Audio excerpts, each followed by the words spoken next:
espiritualmente. Quando a gente comunga, quando a gente come Jesus, em vez dele se transformar em nós, nós nos transformamos nele. E se nós nos transformamos nele, se nós nos tornamos semelhantes a ele, há a vida eterna em nós. É um desafio. Olhando para a sua vida, as suas atitudes, o seu modo de ser no mundo, é igual ao de Jesus? Se não for, é porque você ainda não está, de fato, comendo o pão do céu. Na quarta semana de escuta do Evangelho de João, nesse grande Evangelho do discurso do pão da vida, que vai dar origem à confusão de hoje, do Evangelho de hoje, Jesus dá um passo a mais, um convite a mais. E agora ele fala: já não basta mais comer o pão do céu, agora você precisa comer a minha carne e beber o meu sangue. E aí nós ouvimos semana passada que comer a minha carne e beber o meu sangue não é simplesmente comungar a Eucaristia, mas é comer a carne, é que eu tenha atitudes iguais a de Jesus. Os meus gestos, a minha maneira de ser no mundo deve ser igual a de Jesus. Mas também nós refletimos que existem muitas pessoas que têm gestos bonitos, caridosos, mas que são movidos por sentimentos não muito bons, de aparecer, sentimentos de querer ser melhor do que o outro. Isso é o sentido do sangue. Beber o sangue de Jesus significa que aqueles gestos que eu tenho devem ser motivados unicamente, exclusivamente, inclusive pela doação. Doação, gratuidade. Jesus doou a vida dele gratuitamente. E aí nós aprendemos que temos um termômetro. Se nós somos pessoas que fazemos as coisas, em algum momento da vida nós paramos para cobrar: ah, mas eu sempre fiz isso para todo mundo, a hora que eu preciso ninguém faz por mim. Ah, eu sempre fiz isso por você, agora que eu preciso você não faz nada por mim. É porque nós ainda não comemos a carne de Jesus e não bebemos o sangue de Jesus. Porque quem cobra alguma coisa do outro, quem exige alguma coisa do outro porque fez pelo outro, ainda não entrou nessa dinâmica. E essa doutrina é dura, essa doutrina é pesada, é difícil. E ela dá origem ao Evangelho de hoje. Eles começaram a murmurar, a reclamar: isso é pesado, isso é duro. E aí Jesus diz para eles: vocês estão achando que isso é duro? E quando vocês virem as realidades que ainda estão por vir,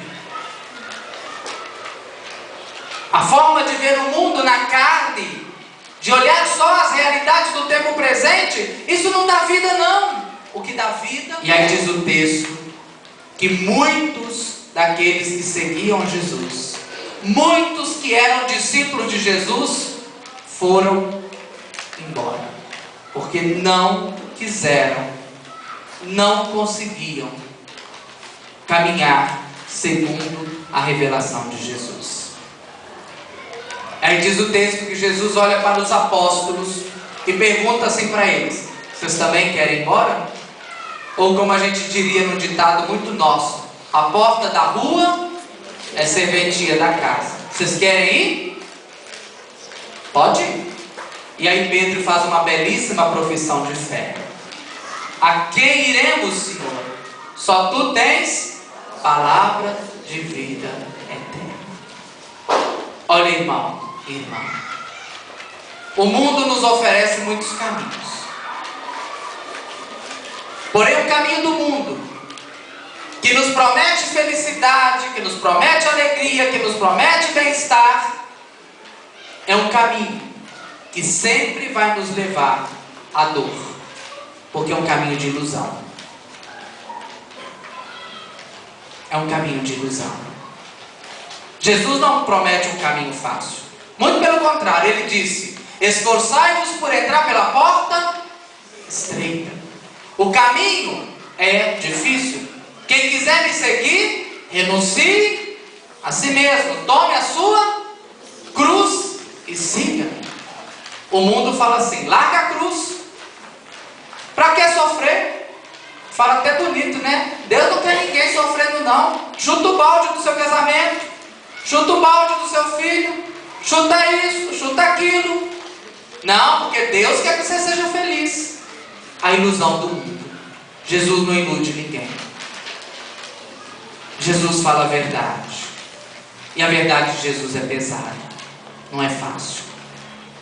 Ontem eu celebrava com as crianças aqui às 5 da tarde. Eu fiquei arrasado. Eu perguntei para as crianças assim: é fácil seguir Jesus? As crianças: é. Eu falei assim: é fácil? Quanto mais eu perguntava, mais elas gritavam que é. Aí eu fui entender que de fato o reino dos céus é das crianças. Porque uma criança sabe perdoar com muito mais facilidade do que um adulto, não é verdade? Uma criança sabe passar por cima de ofensas muito mais do que um adulto. E aí eu fiquei pensando com os meus botões: como eu estou longe do reino de Deus. Porque para mim é difícil. Eu tenho que fazer um esforço sobre-humano para perdoar. Especialmente quando a pessoa pisa sempre na mesma bola comigo. E o que ensina a doutrina de Jesus? Quantas vezes eu tenho que perdoar? Mas aí eu vou virar sem vergonha, não vou não? Ué, gente, se a pessoa só erra comigo daquele jeito, pisa na bola daquele jeito, eu tenho que perdoar 70 vezes 7 mesmo? É fácil, gente? Por isso que a doutrina de Jesus é pesada. Vocês também querem ir embora? A doutrina de Jesus nos ensina: quando alguém te dá uma bofetada no seu rosto, quando você faz as coisas para a pessoa e a pessoa só te devolve maldade, você deve pagar com a mesma moeda? Qual que é a doutrina de Jesus? Se alguém te dá uma bofetada numa face, essa é a doutrina de Jesus. Vocês querem ir embora, gente?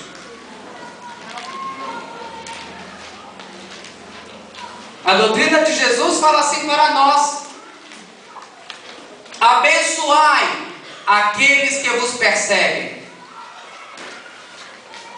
A doutrina de Jesus não fala assim: fala mal, mete a língua, reclama, xinga, espalha para todo mundo que aquele não presta, que ele fez isso, aquilo com você. Como é que pode logo com você que é tão santo?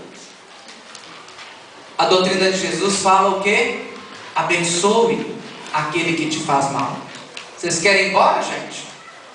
A doutrina de Jesus não é fácil, é pesada, é dura, mas é a única que nos leva para a vida. Ele não nos engana. O mundo diz: mete a mão, chumbo trocado não dói, te deu chifre, põe chifre também, paga com a mesma moeda. Ah, não quer fazer nada para você? Não, também não faz para ele não, deixa a roupa suja, deixa lá, não faz nada. Não é assim que o mundo fala? Para falar que você tem que ser feliz? A doutrina de Jesus é o contrário. Se ele não faz, faz por ele.